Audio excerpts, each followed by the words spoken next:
අයිබෝවන් සුබදැසනක් වාසනාවන්ත ජයග්‍රාහී දවසක් ප්‍රාර්ථනා කරනවා. ඔබ එකතු වෙන්නේ 7 වෙනි පැය සමගින්. දැන් ඊයේ දවස වෙනකොට අපේ රටේ කොරෝනා ආසාදිතයන් පිළිබඳව තත්ත්වය සමස්ත ආසාදිතයන් ප්‍රමාණය 4,96,423ක්.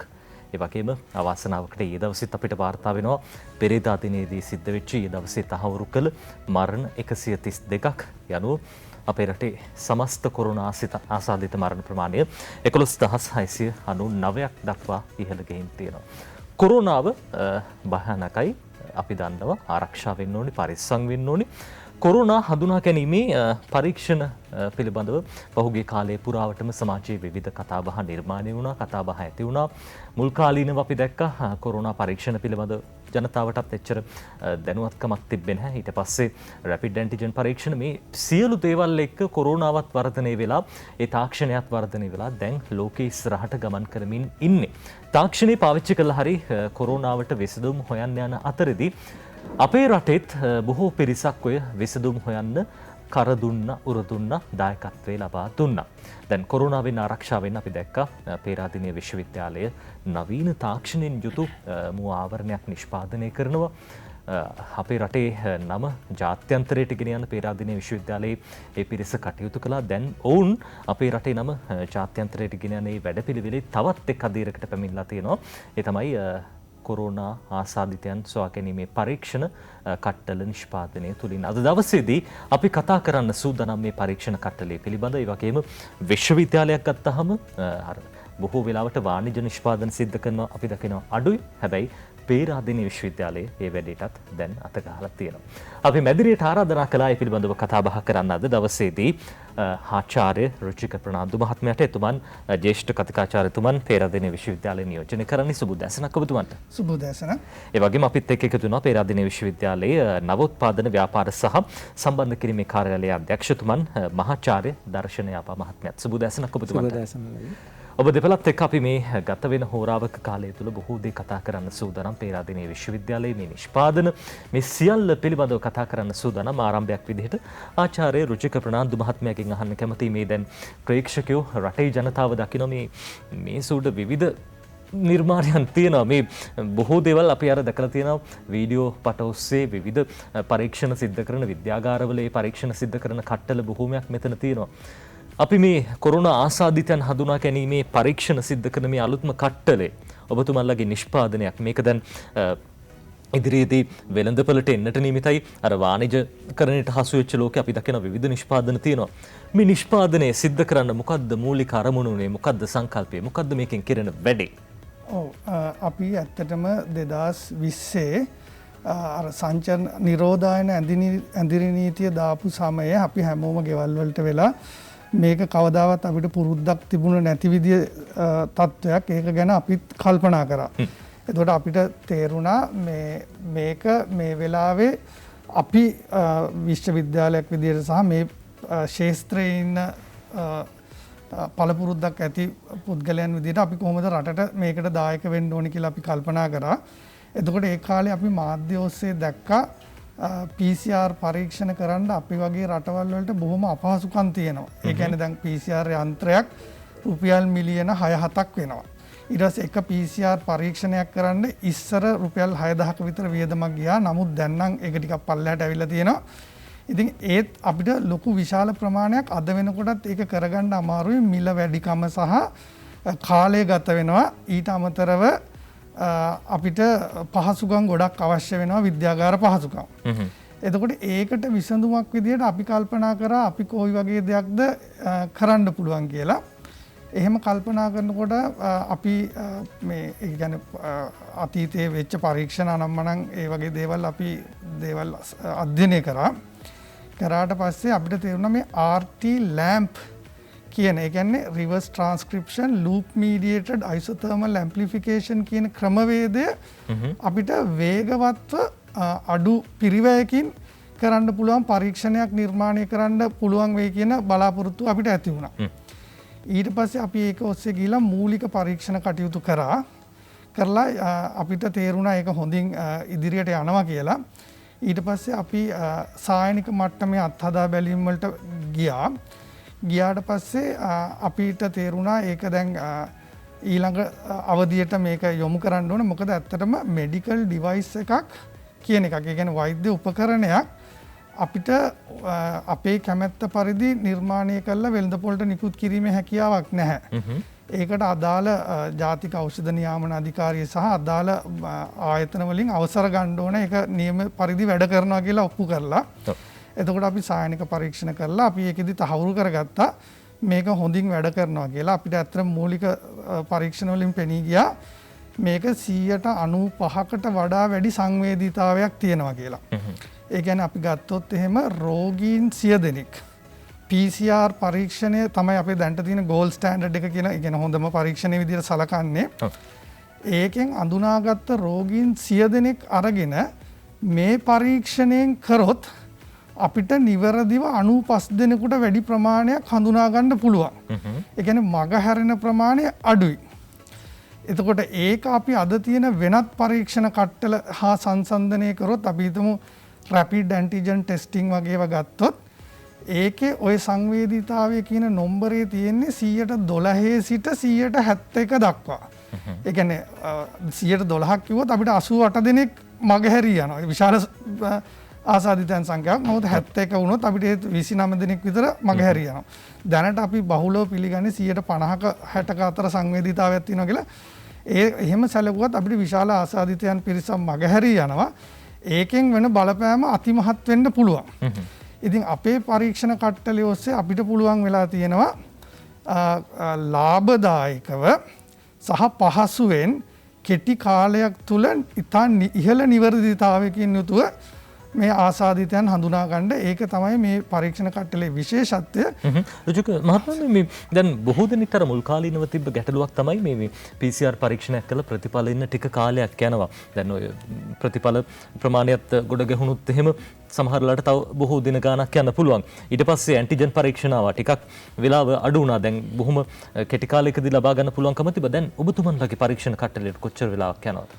මේක ඇත්තටම පැය එකහමාරක් ඒ කියන්නේ සාම්පලේ ලබාගත් මොහොතේ සිට පැය එකහමාරක් ඇතුළත අපිට ප්‍රතිඵල ලබා දෙන්න පුළුවන් කිසිම කාලය වැඩිපුර ගත වීමකින් තොරව. ඒ කියන්නේ කාලය වැඩිපුර දින ගණනක් ගත වුණොත් එහෙම ආසාදිතයන් තවත් සමාජය අයට මේ රෝගය පතුරවන්න ඉඩ තියෙන හින්දා මේක ඉතා ඉක්මනින් අපිට ප්‍රතිඵල දෙන්න පුළුවන්. හොඳයි. අර විශේෂත්වය තමයි දැන් ඇන්ටිජන් පරීක්ෂාවකදී අර ඔබතුමන් කිව්වා වගේ 12% සහ 77 අතර තමයි සඵලතායි බව තියෙන මේ ප්‍රතිඵලදායක බව. දැන් මෙහි විශේෂත්වය 95%ක සාර්ථකත්වයක් පෙන්눔 කරනවා.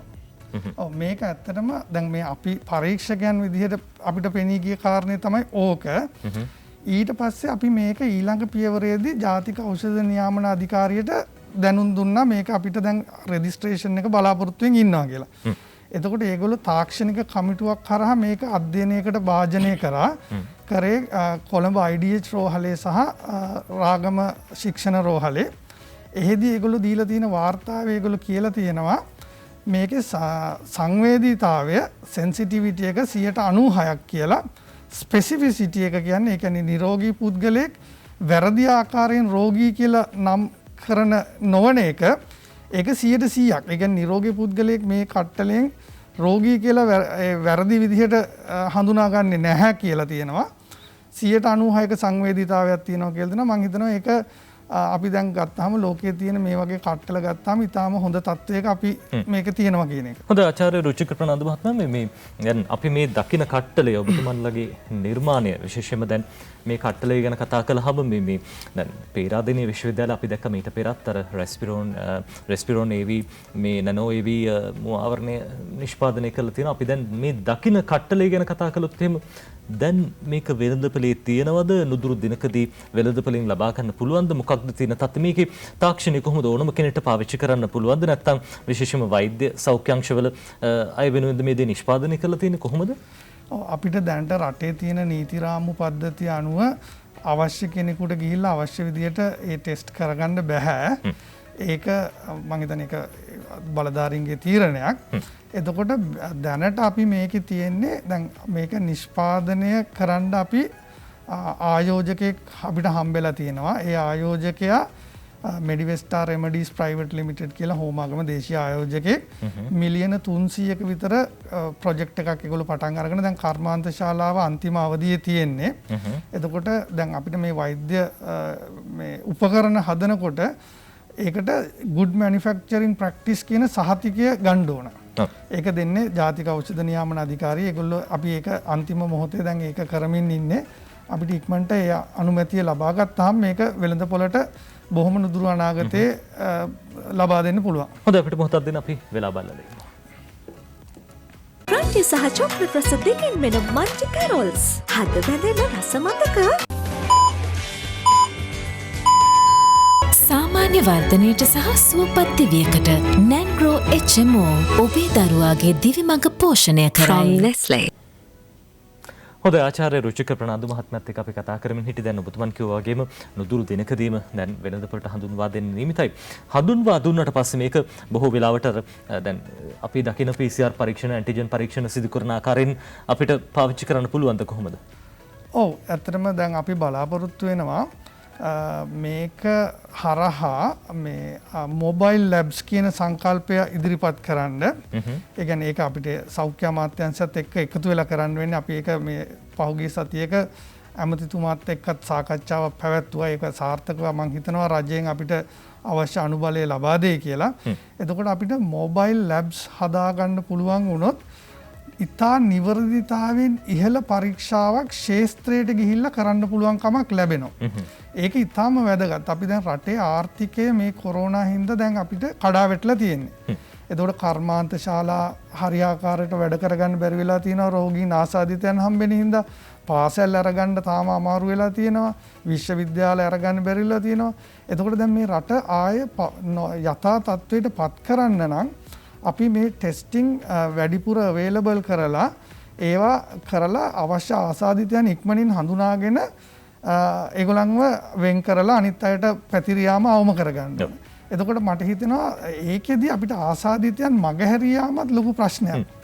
එතකොට මේ වගේ පරීක්ෂණ කට්ටලයක් කරා අපිට නිවැරදිව ආසාදිතයන් හඳුනාගෙන ඒ ඉතා ඉක්මනින් ප්‍රතිඵල දීලා ඒ කටයුත්ත කරන්න පුළුවන් වුණොත් මම හිතනවා ඒක අපිට ආය අපිට අර පහු යථා තත්ත්වයට පත් වෙන එක පොඩක් වේගවත් කරගන්න පුළුවන් වෙයි කියලා. හොඳයි ආචාර්යතුමා අපිට මොහොතක් දෙන්න. දැන් ඔබතුමන් මේ සඳහන් කරන කාරණාත් එක්ක බොහොම වටින තැනකට අපි ආවේ. දැන් මේ සියල්ල නිෂ්පාදනය වෙන්නේ නිර්මාණය වෙන්නේ විශ්වවිද්‍යාල පරීක්ෂණ මට්ටමින් සිද්ධ කරපු පරීක්ෂණ ප්‍රතිඵල විදිහට. දැන් අපිත් එක්කනවා මේ නවෝත්පාදන ව්‍යාපාර සහ සම්බන්ධ කිරීමේ කාර්යාලයේ අධ්‍යක්ෂතුමන් මහාචාර්ය දර්ශනය අප මහත්මයා.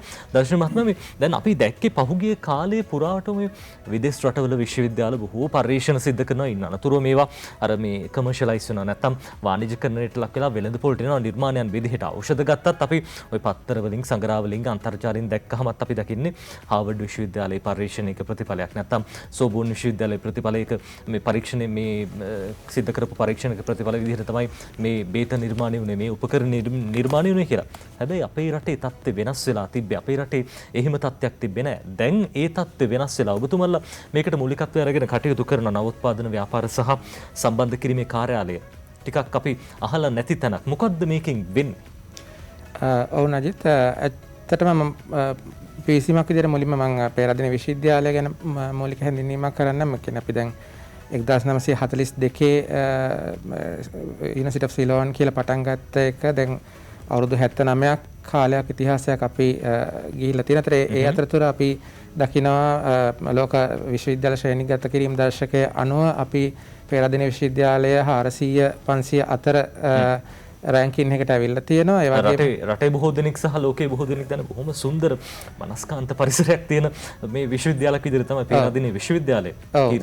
පරිසර අලංකාරය වගේම අතර පරිසර අලංකාරයක් තියෙනොත් ලෝකයේ පළවෙනි විශ්වවිද්‍යාල 10 අතර ඉන්න පෙරදින විශ්වවිද්‍යාලය. ඒ වගේම ආසියාවේ 87 වෙනි ස්ථානය ලබාගෙන තියෙනවා. ලංකාවේ පළවෙනි ස්ථානය ලබාගෙන තියෙනවා. අතර අපේ මේ අතර අපේ ආචාර්ය මහාචාර්යවරු ඉතාමත් සුදුසුකම් සහිත 1000කට ආසන්න ප්‍රමාණයක් ඉන්න මේ අපි හැමෝම හැමදාම විශ්වවිද්‍යාලය තුල මේ පරීක්ෂණ කියන දේ අපේ අනිවාර්ය අංගයක් විදිහට හැමදාම කරනවා. නමුත් අපි මේ අවුරුදු 79ක කාලය තුල අපි ඒ කියන්නේ කීප දෙනෙක් සමහර විට පුද්ගලික මට්ටමින් කමර්ෂියලයිස් කරලා ඇති. ඒ කියන්නේ ව්‍යාපාර විදිහට කියන එක මහ ජනතාවට හඳුන්වලා දීලා ඇති.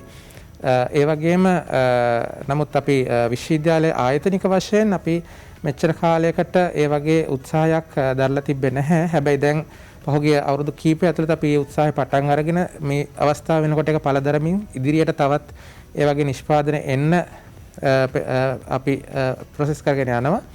එතකොට ඇත්තටම අපි තව දෙයක් කියන්න ඕනේ. අපි ගොඩක් වෙලාවට අපි විශ්වවිද්‍යාල ඉදිරියට පරීක්ෂණ කරන්නේ මහ ජනතාවගේ බදු මුදල් වලින් එකතු කරන සල්ලි වලින් මුදල් වලින්.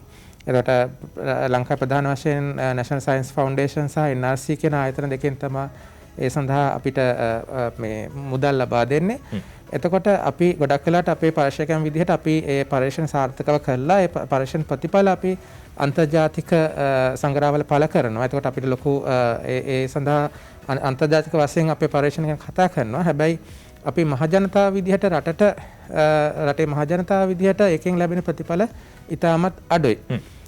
සමහරට අපේ පර්යේෂණ අන්තර්ජාතික වශයෙන් ව්‍යාපාරික මේ යෙදවුම් වල යොදා ගන්නවා. නමුත් ලංකාවේ පාවිච්චි කරනවා. නමුත් ලංකාවේ අපිට ඒ දේ ලැබෙන්නේ නැහැ. නමුත් දැන් අපි පටන් අරන් තියෙනවා යම් අලුත් නිපැයුමක් කරාම ඉස්සෙල්ලාම දැන් අපේ විශ්වවිද්‍යාල ඇතුළත් ලොකු ඒ කියන්නේ අපේ පර්යේෂණකවරුන්ගේ පිබිදීමක් තියෙනවා. ඒතර අපේ උපදෙස් ලබා ගන්න කොහොමද අපි ඉස්සෙල්ලාම පේටන්ට් සහතිකය ලබා ගන්න කියලා. ඒතර පේටන්ට් සහතිකය ලබා ගත්තාම තමයි අපේ අයිතිය තහවුරු කරගන්න පුළුවන් වෙන්නේ. ඊට පස්සේ අපිට පබ්ලිකේෂන්ස් වලට යන්න පුළුවන්. ඒ අතරතුර අපි විශ්වවිද්‍යාල විදියට අපේ දැන් මේ රුචික මහත්මයා කිව්වා වගේ ආචාර්ය රුචික මහත්තයා කිව්වා වගේ අපි මොකක් හරි නිෂ්පාදනයක් ආවොත් උදාහරණයක් විදියට මේ රුචික මහත්මයාගේ ටෙස්ට් කිට් එක අපිට හඳුන්වලා දුන්නාට පස්සේ ඊට පස්සේ අපි අවශ්‍ය පේටන්ට් බලපත්‍ර ලබා ගැනීමට අයදුම්පත් යොමු කරලා ඊට පස්සේ අපිට අවශ්‍ය නිෂ්පාදකවරුන් හොයාගන්න ඒ සඳහා අපි විමසීම් කරලා ඒ අවශ්‍ය උපදෙස් ලබා දෙනවා. අනික තව දෙයක් තමයි අපි පරීක්ෂණ කරාම ඒ පරීක්ෂණයක් විදිහට මේ අපේ විද්‍යාගාරය තුළ සාර්ථක ප්‍රතිඵල ලබාගත්ත පමණින් ඒක අපිට වෙළඳපොළට ගෙනීමේ හැකියාවක් නැහැ. ඉතින් ඒක නිසා නමුත් ඊට පස්සේ අපි ගොඩාක් දේවල් කරන්න ඕනේ දේවල් තියෙනවා. ඒක මට මතකයි මේ ආචාර්ය රුචික මහත්මයාත් මේ නිෂ්පාදනය ගැන මුලින්ම අපිට කිව්වට පස්සේ අපි කරේ ඊට පස්සේ ඒක අපි තවදුරටත් පරිශන කරලා ඊට පස්සේ අපි හඳුනාගත්තා තවදුරටත් මේක වැඩි දියුණු කරන්න ඕනේ. එතකොට ඒ වැඩි දියුණු කරන්න අවශ්‍ය පරිශන කරලා ඒ අවශ්‍ය සහයෝගය දීලා එතකොට ඒකේ ප්‍රතිඵලයක් විදිහට තමයි අද මේ තත්ත්වයට මේ නව නිෂ්පාදනය ඇවිල්ලා තියෙන. ඒතර අපේ කාර්යාලයෙන් කරන්නේ අපේ මොකද අපේ ඇකඩමික් ස්ටාෆ් එකේ අධ්‍යයන කාර්ය මණ්ඩලයේ අයට ඒ කියන්නේ මේක කමර්ෂියලයිස් කරන්නේ කොහොමද කියන එක පැහැදිලි අවබෝධයක් අඩුයි. අර ඔබතුමන් කියපු කාරණා අතර අර පේටන්ට් අයිතිය ලබා ගැනීම බොහොම විශේෂ ඕනම නිෂ්පාදනයක් නිර්මාණයක් කළාම පේටන්ට් අයිතිය ලබා ගැනීම බොහොම විශේෂ කටයුත්තක්. දැන් අපි මේ රෙස්පිරෝන් AV නනෝ AV 99 අපි මේ මුවාවරණයම පටන් ගමු. කොහොමද පේටන්ට් අයිතිය ලබා ගැනීමේ ක්‍රියාවලියෙන් දැන් මොකක්ද තියෙන තත්ත්වය? දැන් මුවාවරණය තියෙන කොයි වගේ තැනකද ලෝකේ බොහෝ රටවලින් ඉල්ලුම් ලැබෙනවද? විශේෂයෙන්ම දැන් ඔබතුමන්ලා සඳහන් කළා මේක වාණිජ වශයෙන් අපේ රටේ නිෂ්පාදනය කරනවා ජාත්‍යන්තරයටත් මේක ගෙන යන සූදානම් කියලා. මොකද්ද දැන් තියෙන තත්ත්වය? ඇත්තටම ඊටම සතුටුයි අපිට මේ වගේ නිෂ්පාදනයක් එළියට විශ්වවිද්‍යාල පරීක්ෂණ ප්‍රතිඵලයක් විදිහට අපිට එළියට ලබා දෙන්න හැකියාව ලැබීම ගැන. දැන් තියෙන තත්ත්වය හැටියට අපිට ලංකාව ඇතුළත මේක සත්වස හරහා සහ ස්ටේට් ට්‍රේඩින් කෝපරේෂන් හරහා ලබා ගන්න පුළුවන්. ඒ වගේම මම හිතන්නේ සියලුම ප්‍රධාන ෆාමසි වල මේක අපිට ලංකාවේ ලබා ගන්න තියෙනවා. මේක ඇත්තටම අපි විවිධ අන්තර්ජාතික වශයෙන් විවිධ විද්‍යාගාරවල මේක මේ අවශ්‍ය පරීක්ෂණ කරලා ඒක තත්ත්ව සහතිකය පිළිබඳ අපි සහතිකත් ලබාගෙන තියෙනවා. එතකොට අපි දැනට ලංකාවේ වෙළඳපොළට නිකුත් කරලා තියෙනවා. ඒක ලංකා පුරාම ලබා ගන්න පුළුවන්. ඒ වගේම අපිට ඉදිරියේදී විදේශ ඇණවුම් ප්‍රමාණයකුත් ලැබිලා තියෙනවා. ඒ කියන්නේ මේ දින සාකච්ඡා වෙමින් පවතිනවා. අපි ඉතා නුදුරේදීම අපි බලාපොරොත්තු වෙනවා මේ නිෂ්පාදනය විදේශ වෙළඳපොළටත් ගිහිල්ලා අපේ ලංකාවට විදේශ විනිමය ගෙනත් දෙන ව්‍යාපාරයක් බවට ඉතා ඉක්මනින් පත් කරන්න පුළුවන්කම ලැබේ කියලා. හොඳයි. ආචාර්ය රුචික ප්‍රනාන්දු මහත්මයා දැන් මේ කොවිලැම්ප් ටෙස්ට් වර්ක් මේ කිට් එක නැත්තම් මේ කට්ටලය කොහොමද වැඩ කරන්නේ? රටේ ජනතාව බොහෝ දෙනෙක් බලන් ඉන්නවා. දැන් රටේ ජනතාවට අර අපි දන්නවා මේ මහා ලොකු විද්‍යාවක් තේරෙන්නේ නැහැ. අපි කොහොමද මේක පාවිච්චි වෙන්නේ කියලා අපි පුළුවන් නම් සරලව හරි පැහැදිලි කරන්න. මෙතන උපකරණ බොහෝ ප්‍රමාණයක් තියෙනවා අපි ගෙනවිල්ලා. මේ කොහොමද දැන් මේ සාමාන්‍යයෙන් මොකක්ද ඔකේ පසුබිම කොහොමද ක්‍රියාත්මක වෙන්නේ? අපි මේක නිර්මාණය කරේ ඇත්තටම කිසිම විශේෂිත උපකරණයක් එහෙම නැතුව මේක පාවිච්චි කරන්න ඒ කියන්නේ සුවිශේෂ උපකරණයක් නැතුව PCR යන්ත්‍ර වගේ උදාහරණයකට අපිට මේ පරීක්ෂණය කරන්න අවශ්‍ය වෙනවා මේ වගේ විද්‍යාගාරයේ සාමාන්‍යයෙන් අපි පාවිච්චි කරන මේ උෂ්ණත්වය රඳා පවත්ව ගන්න හීට් බ්ලොක් එකක්. මේක ඊටාම මේ තරම් ලොකු මුදලක් යන දෙයක් නෙමෙයි. ගොඩක් විද්‍යාගාරවල ඇත්තම තියෙනවා. ඊට පස්සේ අපි මේ පරීක්ෂණ අපි මේ දකින්න උපකරණේ නේද? ඔව්. ඒකේ විවිධාකාර ප්‍රමාණ වලින් ලබා ගන්න පුළුවන් ඕන තරම් සාම්පල් ගානක් දාන්න පුළුවන් වෙන්න. ඕක චූට්ටක් පොඩි එකක්. ඊට වඩා මෙතන අපි බිම තියලා තියෙන එක සාම්පල් 96ක් දාන්න පුළුවන්. ඕකේ 48ක් දාන්න පුළුවන්. ඊටත් වඩා ලොකු ඒවාක් තියෙනවා. එතකොට දැන් මේක අපි හදලා තියෙන්නේ මෙන්න මෙහෙම මේ විදිහට මෙතන රූප රාමුවක් ගත්තොත් මෙන්න මේ වගේ ප්ලේට් එකක තමයි මේක අපි එන්නේ. ඒකේ අපිට පේනවා කොළ පාට සහ රතු පාට පියනක් තියෙන ටියුබ් තියෙනවා. එතකොට මේකේ කොළ පාට තියෙන එක අත්‍තරම අපි හඳුන්වන්නේ ඉන්ටර්නල් කන්ට්‍රෝල් ඇසේ එකක් කියලා. ඒ කොළ පාට ටියුබ් එකේ තියෙන ඒකෙන් කරන්නේ සාම්පලය නිවැරදිව ලබාගත්තද කියලා බලන එක. මොකද සාම්පල් එකක් නිවැරදිව ලබාගත්තේ නැත්නම් එතනින් එහාට අපි කරන කාර්යය පළක් නැති වෙනවා. අනිවාර්යයෙන්. එතකොට ඒකෙදි මානව බීටා ඇක්ටින් ජානය ගුණනය කිරීම මගින් එතන සාම්පල් එකේ සහ RNA වල ක්වොලිටි එක ඒගොල්ලෝ මේකෙන් බලනවා. ඊට පස්සේ රතු පාටට තියෙන මේ ටියුබ් එකෙන් තමයි සාස් කොරෝනා වෛරසය ආසාදිතයේද නැද්ද කියලා බලන්නේ.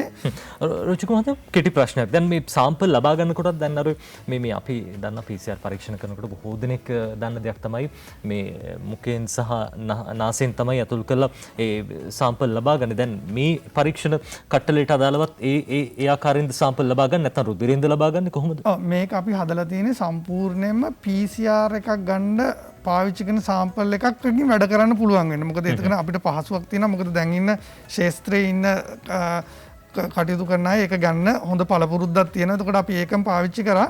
නමුත් අපි දැනට පරීක්ෂණ කරගෙන යනවා. ඒකෙදි අපිට පෙන්ලා ගිහලා දිනවා මේක කෙලවලින් කිසිම ප්‍රශ්නයක් නැතුව වැඩ කරනවා. ඒක එතකොට සමහරවිට පොඩි ළමයි ඒ වගේ වෙලාවලදී අපිට වාසි වෙන්න පුළුවන්. අපි දැක්කර පුංචි දරුවෝ එහෙම හරි අපහසුතාවයෙන් පත් වෙනවා මේ සාම්පල් ලබා ගන්නකොට. කෙලවලින් කරන්න පුළුවන්. අනික දැනට අපි පරීක්ෂණයක් කරගෙන යනවා. ඒකේ සාර්ථක ප්‍රතිඵල අපිට ලැබිලා තිනවා. මේකද මම මුලදී කිව්වා විනාඩි 90ක් විතර යනවා කියලා මේකේ ප්‍රතිඵල ගන්න. දැන් අපිට මේ කාලය විනාඩි 30 දක්වා අඩු කරන්න පුළුවන් වෙලා තියෙනවා. නමුත් ඒක අපි මෑතකදී එලි දක්වන්න නියමිතයි. ඊට අමතරව දැන් මේකේ තියෙන තව වාසියක් තමයි අපි දැන් සාමාන්‍යයෙන් ගත්තොත් RNA මේකට දාන එක එන්නේ සාමාන්‍ය ඔටෝ එක්ස්ට්‍රැක්ට් එක ගත්තොත් මේ වගේ ප්ලේට් එකක තමයි එන්නේ. මේක අපි හදලා තියෙන්නේ මේ එන එක සාම්පල් 8 බැගින් කිසිම කරදරයක් නැතුව මේ ටියුබ්ස් වලට මාරු කරන්න පුළුවන් වෙන්නේ. ඒ කියන්නේ මේකේ මේ 8 මෙතනින් අරගෙන මේක ගත්තොත් අපි දැන් මෙහෙම පෙන්නුවොත් මෙතනින් මෙහෙම කරලා අරගෙන මේ පැත්තට කෙලින්ම මාරු කරන්න පුළුවන් එක නැතුව. දැන් අපි සාමාන්‍ය තත්ත්වයටදී එක සාම්පල් එක මාරු කරන්න ගියොත් ඒක හසුරුවන කෙනාට අත්වැරද්දක් වෙන්න තියෙන ඉඩකඩ අවම කරලා තියෙනවා මේ ක්‍රමය මගින්. සමහරට එකිනෙක ගන්නකොට මගහැරෙන්න එහෙම ඒක හැබැයි ඒගොල්ලෝ පුරුදු අය එහෙම වෙන්නේ නැහැ. නමුත් ඒක ඉතින් අපි තවත් අඩු කරලා තියෙන සම්භාවිතාවය.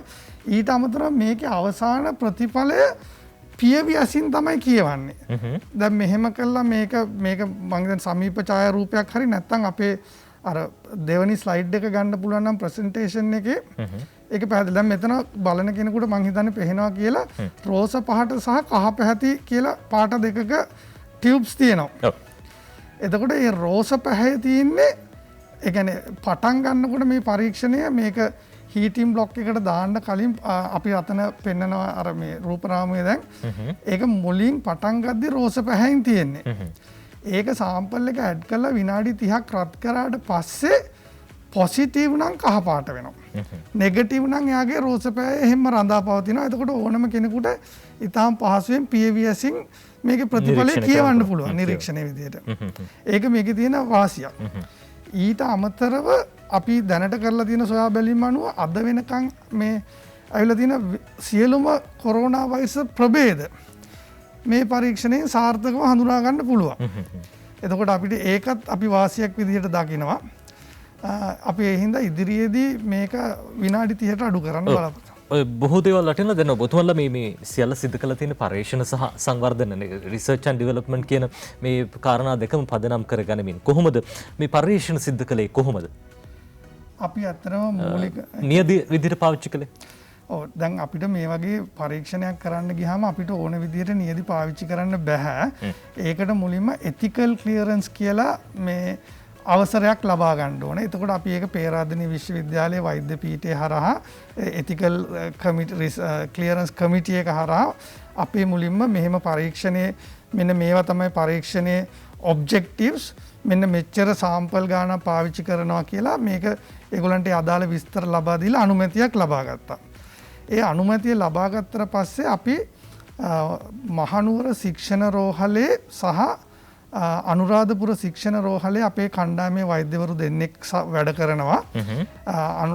මහනුවර ජාතික රෝහලේ ඩොක්ටර් රෝහිත මුතුගල යා වෛරස වේද පිළිබඳ විශේෂඥ වෛද්‍යවරයෙක්. ඊට පස්සේ අනුරාධපුර ශික්ෂණ රෝහලේ ඩොක්ටර් සාරංග සුමතිපාල යත් වෛරස වේද පිළිබඳ විශේෂඥ වෛද්‍යවරයෙක්. එතකොට ඒ ලැබ්ස් වලට එන සාම්පල් හරහා තමයි අපි අවසරයක් ලබාගෙන මේක වැලිඩේට් කරේ මේ ටෙස්ට් කිට් එක. හොඳ. ඒ ආකාරයෙන් තමයි මේ විශේෂම මේ පරීක්ෂණ කටයුතු සිද්ධ වුණේ. දැන් පරීක්ෂණ සහ සංවර්ධන කියන විෂය බොහොම වැදගත්. දැන් ඕනම නිෂ්පාදනයක් කරනකොට පරීක්ෂණ කටයුතු සිද්ධ වෙනවා. ඉන් අනතුරු සංවර්ධනය මේදී වැදගත් වෙනවා. මේ සියල්ල සිද්ධ කරමින් තමයි මේ නිෂ්පාදන දැන් ඉදිරියේදී නුදුරු අනාගතයේදී වෙළඳපළට පැමිණෙන්නට නියමිත වෙලා තියෙන්නේ. බොහොම ලොකු පහසුවක් වෙයි කියලා අපි විශ්වාස කරනවා. අපේ රටේ බොහෝ පිරිසක් කොරෝනා ආසාදනය වෙලා ඉන්න මොහොතක මේ පිරිස හඳුනා ගැනීමේදී මේ පරීක්ෂණ කට්ටලේ බොහොම වැදගත් කියලා අපි විශ්වාස කරනවා.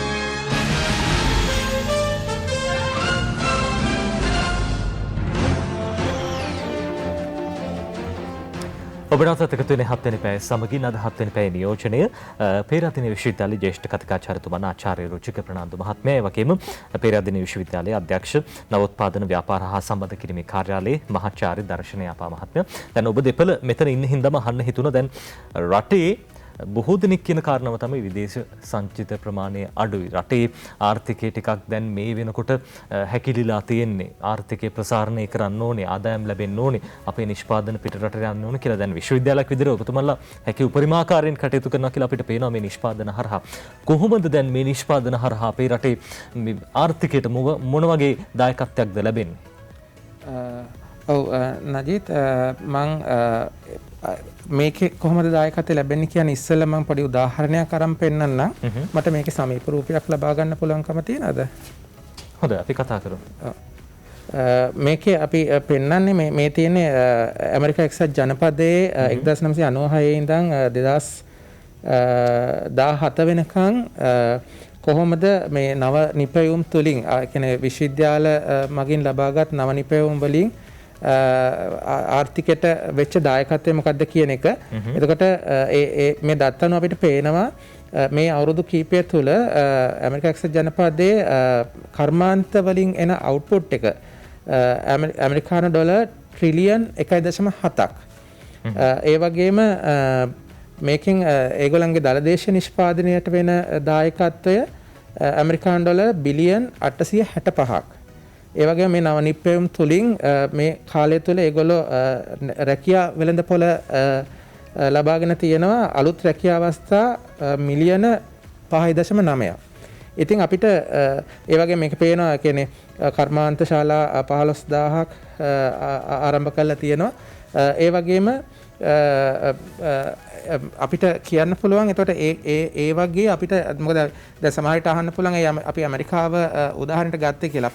අපි උදාහරණයක් ගන්නකොට අපිට වඩා ඉදිරියෙන් ඉන්න අපිට ඇමරිකාව කියන එක ලෝකේ බලවතා විදියට අපි ඒක උදාහරණයක් ගත්තට වරදක් නැහැ කියලා මම හිතනවා. එතකොට ඒ කියන්නේ අපිටත් පුළුවන් අපේ නිෂ්පාදන වලින් මේ වගේ අපි නවනිපැයුම් විශ්වවිද්‍යාල කරන විශාල මේ නවනිපැයුම් ප්‍රමාණයක් කරනවා, නව පරිශ්‍රණ කරනවා. මේ හැම එකේම වාණිජ වටිනාකමක් තියෙනවා. පැහැදිලිව. ඉතින් ඒ වාණිජ වටිනාකම මොකද අපේ ආර්ථිකය එක්ස්පෑන්ඩ් කරන්න ඕන නම් අපිට අනිවාර්යයෙන්ම නව කර්මාන්ත ශාලා එන්න ඕන, නව නිෂ්පාදන එන්න ඕන, තරංකාරී වෙන්න ඕන. ඒකට නව අලුත් දේවල් වලින් තමයි අපිට අලුත් මාකට් එකක් ගන්න පුළුවන්. හැමෝම කරනා වගේ හැමදාම එකම දේ කරන්න ගියොත් එහෙම අපිට අවස්ථා ලැබෙන ප්‍රමාණය අඩු වෙනවා. ඉතින් ඒක නිසා අපි විශ්වවිද්‍යාලයේ විදිහට අපි මේ අවස්ථාවේ දායකත්වය දරනවා මේ වගේ නව නිෂ්පාදන ගෙනලා නව කර්මාන්ත නව රැකියා අවස්ථා උත්පාදනය කරලා ඒ තුලින් ඒව පුළුවන් තරම් විදේශ වෙළඳපොළ පවා අපිට ගෙනියන්න පුළුවන් තත්ත්වයට වැඩි දියුණු කරලා විදේශ වෙළඳපොළවල් ලබාගෙන ඒ තුලින් අපිට මේ දෙආකාරයකින් අපිට මේ අපේ විදේශ විනිමය ඉතුරු කරගන්න පුළුවන්. එකක් විදේශ ආනයන වෙනුවට අපි පාවිච්චි කරන්න පුළුවන් මේ නිෂ්පාදන. එතකොට අපිට ආනයන වලට යන වියදම ඉතාමත් අඩු වෙනවා. ඒ වගේම අපිට පුළුවන් මේවා විදේශ වෙළඳපොළට ඉදිරිපත් කරලා විදේශ විනිමය උත්පාදනය කරන නිෂ්පාදන බවට පත් කරන්න. ඒ තුලින් අපේ ආර්ථිකයට ඉතාමත් වැදගත් දායකත්වයක් දරන්න පුළුවන් වෙනවා. හොඳයි මහාචාර්ය දර්ශන යාප මහත්මයා කියන කාරණා අතරදී ආචාර්ය රුචික ප්‍රනාන්දු මහත්මයා මේ දැන් ඔබ දෙපළටම මේකට විවෘත සංවාදයක් කරගන්න පුළුවන් අවස්ථාවක් තියෙනවා. දෙපළටම කතා බහ කරන්න. දැන් බොහෝ දෙනෙක් කියන කාරණයක් තමයි සහ රටේ රාජ්‍ය ප්‍රතිපත්තිය ආනයන වලින් බැහැර වෙච්ච ප්‍රතිපත්තියක්. අපි අපනයනය කරන්න ඕනේ අපේ රටේ ආර්ථිකය වර්ධනය කරගන්න නම්. දැන් මේ දවස්වල ආනයන සමහර වෙලාවට සීමා කරලා තියෙන කොහොමද මේ නිෂ්පාදන සිද්ධ කරගන්න අමුද්‍රව්‍ය මේ තෝරගන්නේ ආනයනය කරනවද ඉදිරියේදී බලාපොරොත්තු වෙනවද මේ දේවල් අපේ රටේ නිෂ්පාදනය කරගන්න අමුද්‍රව්‍ය පවා? අපි දැනට මේකේ අමුද්‍රව්‍ය මේ අවස්ථාවේදී අපිට ආනයනය කරන්න වෙලා තියෙනවා. හැබැයි ඒකට යන්නේ මේ කිට් එකට යන මුදලෙන් කොටසක් විතරයි. මොකද අපේ ශ්‍රමය, අපේ කර්මාන්ත ශාලා, අපේ දැනුම එහෙනම් පොඩි මුදලක් තාම යනවා. හැබැයි අපි ඉස්සරහට බලාපොරොත්තු වෙනවා මේක දැන් වෙළඳපොළට ආවට පස්සේ මේකට අවශ්‍ය අමුද්‍රව්‍ය දේශීයවම නිෂ්පාදනය කරන්න. එතකොට මේ පරීක්ෂණ කට්ටලේ මුදල තවත් අඩු කරන්න පුළුවන්. මොකද අපිට මේක ලාභ ලබනවට වඩා අපිට මේක සේවයක් විදිහට තමයි අපි කරන්න කැමැත්ත තියෙන්නේ.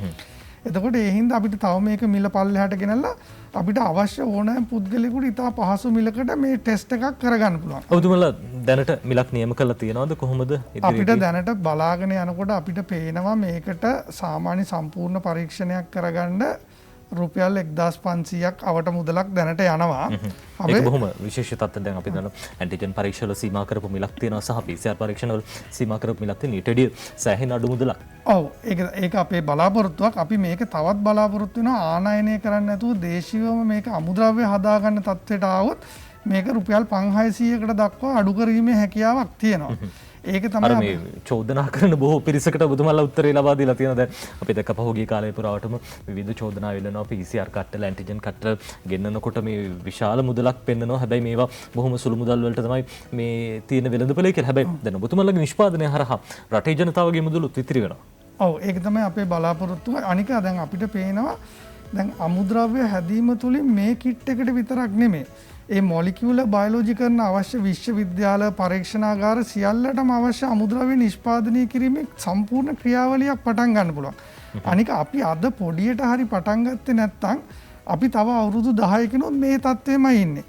ඒ හින්දා මං හිතනවා අද මේක හොඳ අවස්ථාවක් මේ වසංගතය තුලින් අපිට ඉගෙන ගත යුතු දේවල් ඉගෙනගෙන අපි දේශීය ආර්ථිකයට යම් යම් දේවල් එකතු කරන්න මේ අවස්ථාවක් කරගන්න කියලා මං හැමෝගෙමුත් ඉල්ලා සිටිනවා සහ අපි ඒක තමයි දැන් කරන්න බලාපොරොත්තු වෙන්නේ. ඊට අමතරව දැන් මේකෙන් අපි ලබාගන්න දැනුම මේ COVID-19 රෝගය විතරක් නෙමෙයි. අපි ඉදිරියේදී බලාපොරොත්තු වෙනවා සියලුම මනුෂ්‍ය සහ සත්ත්ව රෝග නිර්ණය කිරීමේ පරීක්ෂණ කට්ටල හදන්න මේක තුලින් අපි ලබා ගන්න. මොකද පරීක්ෂණ කර්මාන්ත ශාලාවක් හැදුවට පස්සේ අපිට ඒක දිගටම පාවිච්චි කරන්න පුළුවන් ඒ ආයෝජනය. ඉතින් ඒ වගේ අපි ලොකු බලාපොරොත්තුවක් ඇතුව යන්නේ. මම හිතනවා අපිට රජය උපරිම සහයෝගය දෙයි කියලා. ඇමතිතුමත් අපිට සහයෝගය දෙනවා කියලා අපිට කිව්වා. සෞඛ්‍ය ඇමතිතුමා. ඒ හින්දා අපි ඊටාම් බලාපොරොත්තු සහගතව මේක ඉස්සරහට අරන් යනවා. හොඳයි. අර මේ මහාචාර්යතුමා දර්ශනීය අප මහත්මයා දැන් ඔබතුමන් ක්ෂේත්‍රයේ ප්‍රවීණෙක් බොහෝ කාලයක් තිස්සේ මේ නවෝත්පාදන ක්ෂේත්‍රය හරහා සහ ඒ කටයුතු සම්බන්ධව මේ අධ්‍යයනය කරන හදාරන සහ ඒ අත්දැකීම් තියෙන චරිතයක් අපේ රටේ අර මිනිස්සුන්ගේ මානසිකත්වය හරි වෙනස්. නවෝත්පාදන සිද්ධ කරන්න ගියාම අර පසුගාමී අදහස් තමයි අපි දකින්නේ. කොහොමද අපි රටක් විදියට මේ දේවල් පාවිච්චි කරලා ඉස්සරහට යන්න ඕන? නවෝත්පාදන සිද්ධ කරන්න ඕනේ රටකට. මිනිස්සුන්ගේ චින්තනය කොයි විදියට වෙනස් වෙන්න ඕනේ? ඇත්තටම ඉතාමත් වැදගත් ප්‍රශ්නයක්. ජිත් ඒක අපි නවෝත්පාදන කරනකොට ගොඩක් වෙලාවට අපි ලංකාව වගේ රටක් ඇතුලේ ලංකාව ඇතුලේ විශේෂයෙන්ම අපිට ගොඩාක් බාධක වලට මුහුණ දෙන්න වෙනවා. එකක් තමයි අපි නවෝත්පාදන කරන අය ගොඩක් වෙලාවට අතරමං වෙන අවස්ථාවක් තියෙනවා. අපි මොකක් හරි නව නිපැයුමක් කරපු ගමන් ඒගොල්ලෝ හිතන අපි මේක වෙළඳපොළට ගේන්න පුළුවන් කියලා. ඇත්තටම ඒක එහෙම කරන්න බෑ. මොකද එහෙම කරන්න ගියොත් අපි ඇත්තටම ඒක අර මේ උපන්ගෙයිම මියදෙනවා කියලා අපි කියන්නේ. ඒතර ඒ වගේ ඒක එතනම නැති වෙන්න ඉඩ තියෙනවා. මොකද අපි පරීක්ෂණාගාරයක් තුළ යමක් හොයාගත්තට ඒක වෙළඳපොළ මේ භාණ්ඩයක් විදිහට නිෂ්පාදනය කරනවා නම් අපිට එතන ඉඳන් තව ගොඩාක් දේවල් ඒක වැඩි දියුණු කරන්න අවස්ථාවක් වෙනවා. මොකද මේක නිෂ්පාදනය කරනකොට අපි බලන්න ඕනේ ඒ කියන්නේ විශාල වශයෙන් අපි අමුද්‍රව්‍ය සපයා ගන්න ඕනේ. ඒවා සපයාගන්නේ කොහෙන්ද?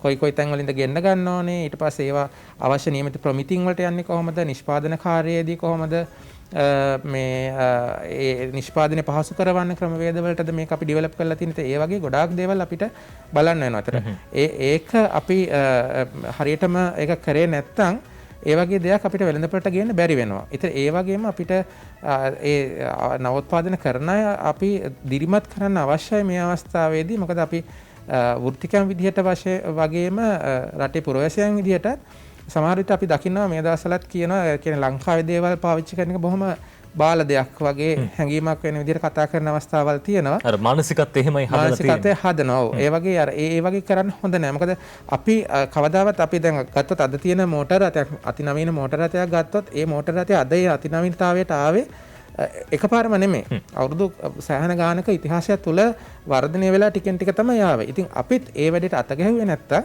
අපි හැමදාම අර කකා බිබී ඉන ජාතියක් බවට පත් වෙනා මිසක් කවදාවත් නිෂ්පාදනයක් කළා දිනු වෙන ජාතියක් බවට පත් වෙන්න බෑ. ඉතින් ඒක නිසා මම හිතන්නේ අපි ඒ නිෂ්පාදන ආර්ථිකයකට යන්න, නවෝත්පාදන ආර්ථිකයකට යන්න මම හිතන රජයේ මූලික ඒ සඳහා මූලික සැලසුම් තියෙනවා. ඉතින් අපි හිතනවා ඒ තුලින් අපේ මේ රටේ මේ අවුරුදු 72ක අපි සංවර්ධන වෙමින් පවතින රටක් කියන එක මම අර පෙන්නවා වගේ ඇමරිකා එක්ෂණ ජනපදයේ අපිට එක නිෂ්පාදනයක් දෙකකින් අපිට ඇත්තටම මේ තත්ත්වය වෙනස් කරන්න පුළුවන් හරි එකක් ආවොත්. මේ අදහස් බොහොම පැහැදිලි, අදහස් බොහොම වටිනවා. එතුමන්ලා අත්දැකීම් එක්ක මේ සියල්ල කියන්නේ මේ නිෂ්පාදන දැන් යථාර්ථයක් බවට පත් වෙලා තියෙනවා. ඒ නිෂ්පාදන වෙළඳපොලේ මිලදී ගන්න තියෙනවා. ඒ වගේම ඉදිරියේදී මේ පරීක්ෂණ කට්ටලේ වෙළඳපොලෙන් මිලදී ගන්න හැකියාව තියෙනවා. වෛද්‍ය ක්ෂේත්‍රයේ සෞඛ්‍ය අංශයේ ලොකු පිබිදීමක් ඇති වෙයි කියලා අපි විශ්වාස කරනවා.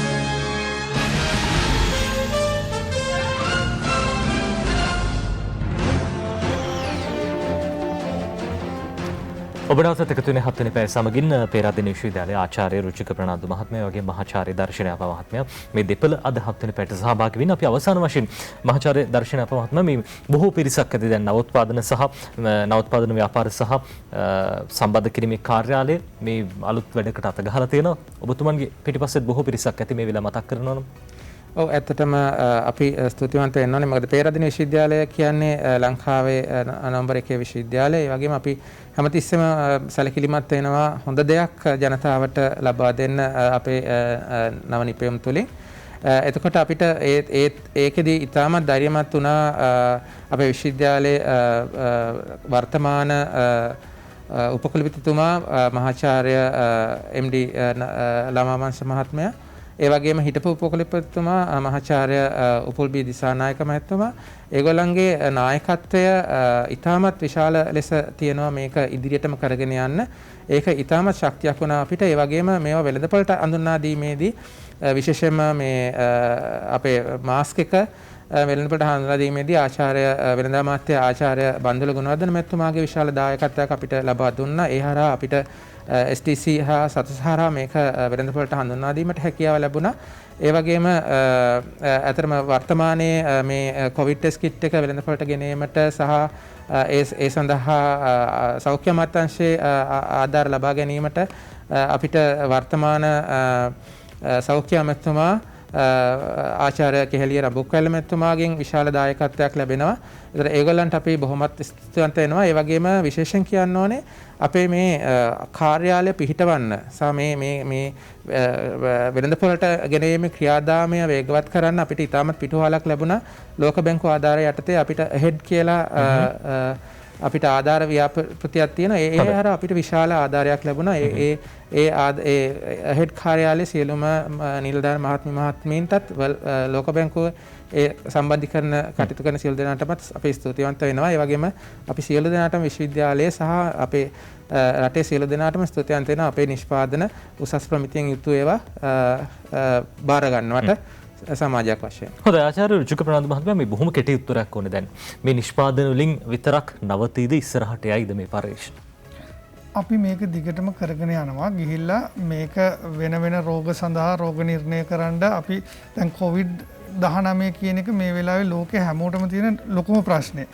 ඒකට ගොඩක් අය විසඳුම් හොයනවා. නමුත් අපි ගත්තාම අපේ රටේ ඕන තරම් තියෙනවා අනිත් ලෙඩ රෝග ඒ තරම් අවධානයක් දිනාගෙන නැති. නමුත් අපිට ඒවට තව මේ රෝග හඳුනා ගන්නා ක්‍රම වගේ දේවල් වැඩි දියුණු කරන්න පුළුවන්. අපි ඉදිරියේදී ඒ කටයුතු වල දිගටම නිරත වෙනවා. හොඳයි. ඒ සියලු අදහස් බොහොම වටිනවා. අපි සාකච්ඡාව අවසන් කරන්න සූදානම් වෙන්නේ. අද දවසේ අපිත් එක්ක 7 වෙනි පැයට එකතු වුණේ නවෝත්පාදන ව්‍යාපාර හා සම්බන්ධ කිරීමේ කාර්යාලයේ පේරාදෙණිය විශ්වවිද්‍යාලයේ අධ්‍යක්ෂකතුමන් විදිහට කටයුතු කරන මහාචාර්ය දර්ශනය අප මහත්මයා බොහොම ස්තුතියි අපිත් එක්ක එකතු වුණාට. ඒ වගේම පේරාදෙණිය විශ්වවිද්‍යාලයේ ජ්‍යෙෂ්ඨ කතිකාචාර්යතුමන් ආචාර්ය රුචික ප්‍රනාන්දු මහත්මයා ඔබතුමන්ටත් බෙහෙවින්ම ස්තුතියි. බොහෝ පිරිසක් මේ පිටිපස්සේ හිටියා කියලා අපි දන්නවා. විශේෂයෙන්ම මේ මාස්ක් එක මුවාවරණය ඒ වගේම මේ ටෙස්ට් කිට් එක නැත්නම් PCR පරීක්ෂණ සඳහා පාවිච්චි කරන මේ කට්ටලය දැන් ඉදිරියේදී වෙළඳපොලේ සුලභව ඒ මිලදී ගන්න හැකියාව තිබේ කියලා අපි විශ්වාස කරනවා. විශේෂයෙන්ම සෞඛ්‍ය අංශයේ ඒ වගේම වෛද්‍ය අංශයේ කාර්ය මණ්ඩල වලට බොහොම ලොකු පහසුවක් වෙයි ඉදිරියේදී මේ කොරෝනා ආසාදිතයන් හඳුනා ගැනීම කියන කාරණාව පිළිබඳව. ඊටමත් ලොකු පිබිදීමක් ඇති වේ කියලා අපි විශ්වාස කරනවා. අපි ස්තුතිවන්ත වෙනවා ඔබ දෙපළට නැවතත්.